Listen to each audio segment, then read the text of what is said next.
Secretary Rubio, given changes to U.S. immigration policies, there are some Jamaicans who are afraid to travel back to Jamaica, even though they are legitimate green card holders. What assurances can you give to those individuals that they will have no difficulty returning to the United States? If you're a green card holder, you're not illegally in the United States.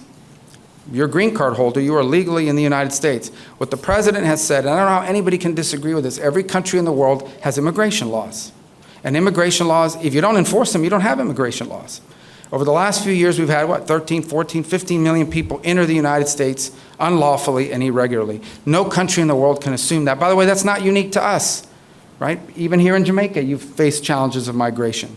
And it's not that we don't sympathize with people that are leaving difficult circumstances, it's that no society can absorb mass migration from anywhere in the world. You just can't do it. And we're facing that challenge. That's not specific to Jamaica, I'm just speaking in general. And so the president is doing something that frankly hasn't been done in a long time. He's enforcing our immigration laws. And that's what we're doing. So if you're a green card holder, you're not illegally in the United States. I think the challenge is for those who are illegally in the United States, we have to have immigration laws. They have to be followed. I mean, I don't know why that's an unreasonable demand.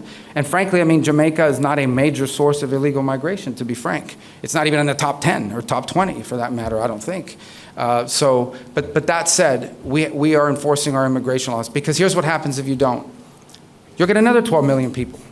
And if tomorrow Jamaica announced anybody who wants to come can come in, you're going to get a lot of people too, and you know it's going to be very disruptive. So we need to have immigration laws, and we need to enforce them, and that's what we are. That's what the president is doing. That's what he promised voters he would do, and that's what we're going to continue to do. But if you're a green card holder, you're legally in the United States, unless, and I say this because a lot of these people come, unless you're some student visa holder who's a sympathizer of some terrorist organization and is running around in our streets like a lunatic, burning down buildings and attacking students at universities.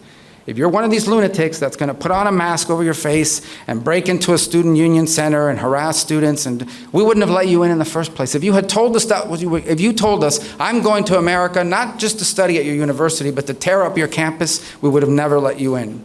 And if you do that, once you come into the United States, we're going to kick you out. We're going to do that.